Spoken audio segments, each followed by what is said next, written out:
Okay बच्चों, हम session को स्टार्ट करते हैं। सेशन स्टार्ट हो चुका है हमारा। Okay, what is C language? Okay, C language क्या है? C is a programming language which is developed by AT&T Bell Labs in 1972। Okay, means जो सी लैंग्वेज है उसको बनाया गया था बेल लैब्स के द्वारा 1972 के अंदर। और इसको जो डिज़ाइन किया था वो किसने किया था? वो था डेनिस रिची के द्वारा। मीन्स जो डेनिस रिची थे उन्होंने इस सी लैंग्वेज को डेवलप किया था या डिज़ाइन किया था। और ये किसका प्री प्रोसेसर पार्ट है? मींस इसको ये किसका सक्सेसर है ये बोल सकते हैं आप।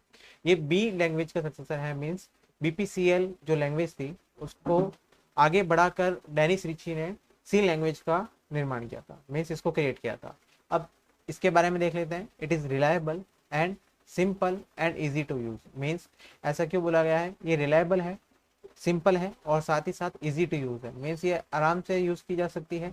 और इसकी जो लैंग्वेज है, मीन्स इसकी जो कोडिंग है वो बहुत ही आसान है। C is a high level language. Means C क्या है? एक हाई लेवल लैंग्वेज है। मैं आपको ये बता देता हूँ, हाई लेवल लैंग्वेज और लो लेवल लैंग्वेज दो तरह की लैंग्वेज होती है।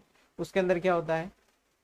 लो लेवल लैंग्वेज के अंदर जितनी भी लैंग्वेजेस है, मीन्स जो लैंग्वेज है वो हार्डवेयर पार्ट से कनेक्ट रहती है। मीन्स वो सारी की सारी मशीन पार्ट के ऊपर वर्क करती है। और जो हाई लेवल लैंग्वेज है वो होती है यूजर से कनेक्टेड। मीन्स जो सिंपल लैंग्वेज के अंदर बनी हुई होती है, जैसे कि सी है, पास्कल है और साथ ही साथ CPP। जितनी भी नई जो भी नई नई लैंग्वेजेस बन रही है वो सारी की सारी हाई लेवल लैंग्वेज है। मीन्स उसके अंदर जो भी आप यूज़ करते हैं, कोडिंग यूज़ करते हैं, वो सारी की सारी सिंपल लैंग्वेज के अंदर होती है। मीन्स इजी टू अंडरस्टैंड होती है और जो यूज़र आराम से उसको यूज़ कर सकता है।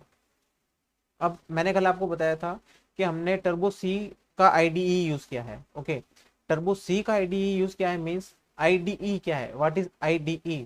आज इसका मीनिंग बताने वाला हूँ आपको मैं। IDE is a integrated development environment. Means ये क्या है? एक तरह का इंटीग्रेटेड डेवलपमेंट एनवायरनमेंट देता है आपको। क्या क्रिएट करने के लिए? आपको कोडिंग क्रिएट करने के लिए। ओके, साथ ही साथ the IDE is integrated all the development tools used for developing programs using a particular language into a single environment. Okay, means आपको सारे के सारे टूल्स और जितने भी आपको पार्टिकुलर लैंग्वेज है वो एक ही जगह पे आप क्या कर सकते हैं? उसको आसानी से यूज कर सकते हैं और उसको क्रिएट कर सकते हैं। इसलिए IDE बनाया जाता है। मीन्स आपको एक स्पेशल प्रोग्राम बनाया जाता है या एक स्पेशल आपको इन्वायरमेंट दिया जाता है जिसके द्वारा आप क्या कर सकते हैं? आप उस प्रोग्राम या उस IDE के अंदर उस प्रोग्राम को क्रिएट कर सकते हैं या उस लैंग्वेज को क्रिएट कर सकते हैं या उसकी कोडिंग कर सकते हैं। अब नेक्स्ट देखते हैं, व्हाट इज कंपाइलर। मैंने कल आपको ये भी बताया था कि कंपाइलर क्या होता है। कंपाइलर क्या करता है? कंपाइल करता है फाइलों को। मीन्स कंपाइल करने का मतलब क्या हुआ? यहाँ पे मैं आपको पूरा बता देता हूँ। कंपाइल करने का मतलब है जो भी आप कोडिंग कर रहे हैं या जो भी आपने सी का लैंग्वेज बनाया है उसको सोर्स कोड है उसको आप ऑब्जेक्ट कोड में कन्वर्ट करना। मीन्स ऑब्जेक्ट कोड क्या होता है? ऑब्जेक्ट कोड यहाँ पे क्या होता है? ऑब्जेक्ट कोड का मतलब है कि आपने जो भी प्रोग्राम बनाया है वो आप समझ सकते हैं लेकिन वो मशीन नहीं समझ सकती। कंप्यूटर क्या है? एक तरह का मशीन है। तो मशीन को समझने के लिए हम क्या करते हैं? उसको ऑब्जेक्ट कोड में कन्वर्ट करते हैं। इसीलिए उसको क्या किया जाता है? ऑब्जेक्ट कोड में कन्वर्ट किया जाता है।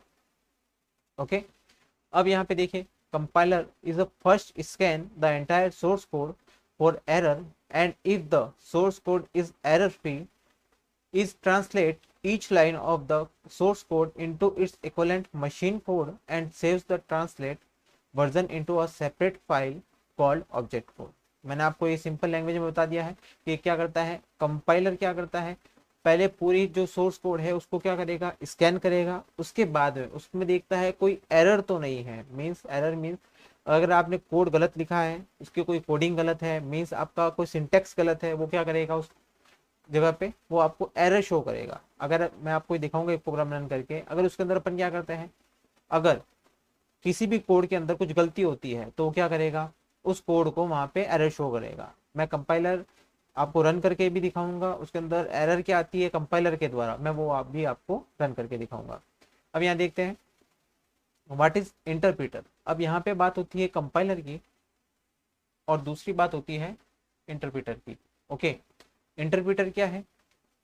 Interpreter reads each line of source code one by one translate it into machine code and also gets is executed. Means इसका मतलब ये है, जो आपका कंपाइलर है, कंपाइलर क्या करता है, कंपाइलर करता है पूरे के पूरे सोर्स कोड को एक साथ स्कैन करता है, लेकिन इंटरप्रेटर क्या करता है, पहले की जो लैंग्वेजेस थी उसके अंदर क्या यूज आता था, उसके अंदर आता था इंटरप्रेटर यूज आता था, लेकिन सी के अंदर कंपाइलर को इंट्रोड्यूस किया गया। मीन्स जैसे ही आप इंटरप्रेटर को यूज करते हैं तो उसके अंदर क्या दिक्कत आती है, उसके अंदर टाइम ज्यादा लगता है।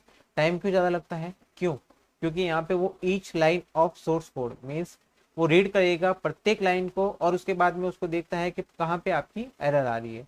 जैसे एरर आती है वो वहीं पे स्टॉप हो जाता है।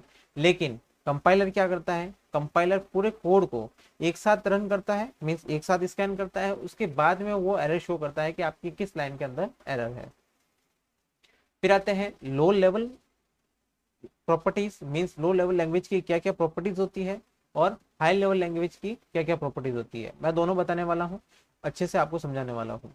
यहाँ देखिए, और इस सेशन को जल्दी से जल्दी सब जने जो भी लाइव है या जो बच्चे देख रहे हैं जिनके पास भी लिंक पहुंच गया है वो इसको शेयर कर दे, ताकि जो दूसरे बच्चे भी हैं वो भी लाइव इस सेशन को देख सके।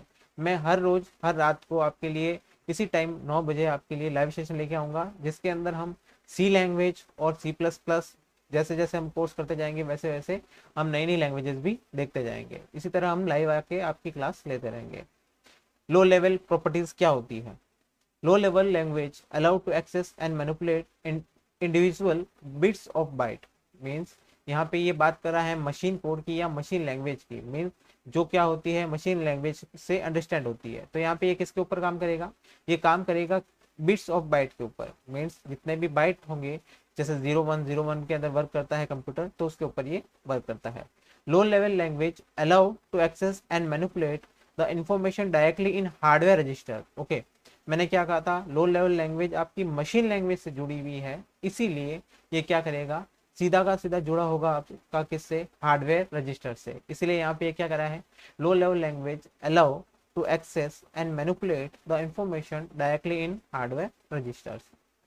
मतलब ये जुड़ा हुआ किससे होगा, ये हार्डवेयर रजिस्टर से जुड़ा हुआ होगा।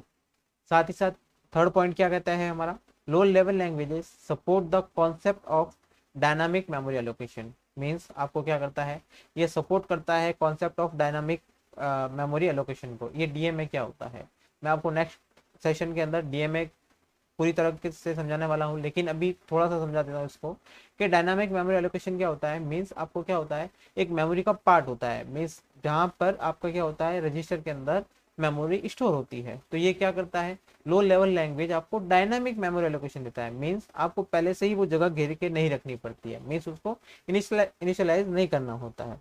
जैसे ही आप डीएमए को यूज करते हैं तो आपको जब आपको रिक्वायरमेंट होती है, मीन्स जब भी आपको जरूरत होगी उसी टाइम क्या करेगा, उस कोड के लिए उस जगह को, मीन्स बिट या बाइट के अंदर जो भी आप इंफॉर्मेशन है उसको वहां पे स्टोर कर देगा, मीन्स जितनी रिक्वायरमेंट होगी।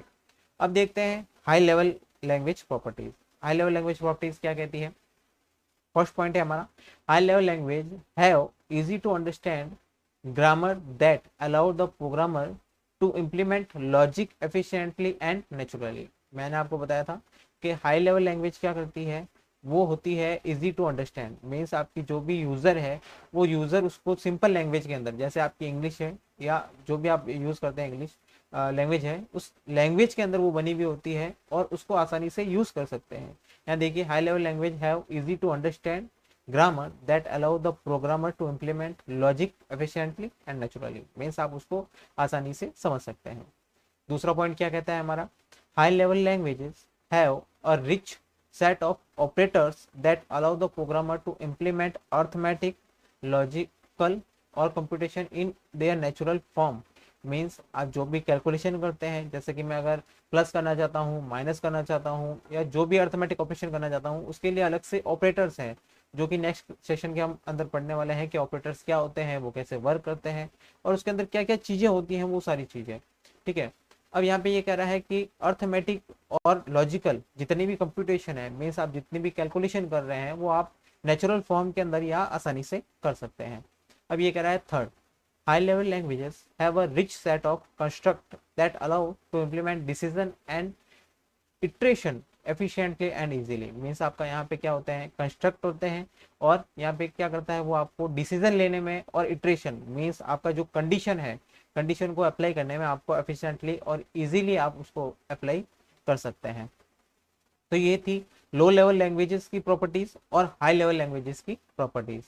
अब हम देखते हैं लाइब्रेरी। मैंने आपको एक पार्ट बताया था जिसके अंदर हमने the library means hashtag include studio.h conio.h दो फाइलें यूज की थी, जो किसके अंदर थी, जो आपकी थी लाइब्रेरी के अंदर। मीन्स लाइब्रेरी क्या होती है मैं आपको पूरा बताने वाला हूँ। लाइब्रेरी मीन्स यहाँ देखिए, यहाँ पे एक डायग्राम बना हुआ है आपके सामने। यहाँ है लैंग्वेजेस जो है फर्स्ट पार्टी, रिसोर्सेज जो है थर्ड पार्टी। ओके, ये दोनों किससे कनेक्ट होते हैं, ये दोनों कनेक्ट होते हैं डेवलपर से। मीन्स आपका जो डेवलपर है वो है सेकंड पार्टी। ओके, उसके अंदर क्या होता है, फर्स्ट पार्टी मीन्स लैंग्वेजेस जो आप यूज कर रहे हैं, और थर्ड पार्टी रिसोर्सेज मीन्स उससे जो भी रिसोर्सेज जुड़े हुए हैं। जैसे कि अगर मैं चाहता हूँ कि मैं अगर माउस यूज करना चाहता हूँ, मेरा कीबोर्ड यूज करना चाहता हूँ, या जो भी रिसोर्स मैं उसके अंदर डाल रहा हूँ।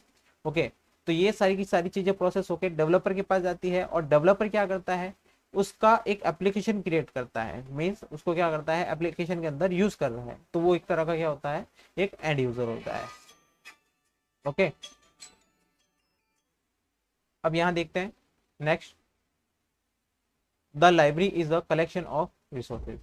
ओके, मीन्स लाइब्रेरी क्या है आपकी, लाइब्रेरी एक है the collection of resources. Means इसके अंदर बहुत सारे कलेक्शन होते हैं रिसोर्सेज के। मीन्स आप जितने भी रिसोर्स यहाँ पे यूज कर रहे हैं, जैसे मैं कीबोर्ड यूज कर रहा हूँ, मेरा पेन ड्राइव में डालता हूँ, या मैं जो भी यूज कर रहा हूँ कोडिंग उसके अंदर, वो सारे के सारे क्या है आपके रिसोर्सेज हैं। ठीक है, ओके फ्रेंड्स, ये थी आज की हमारी क्लास जिसके अंदर हमने देखा था कि आपकी सी लैंग्वेज क्या है, व्हाट इज आईडीई, कंपाइलर क्या होता है, व्हाट इज इंटरप्रेट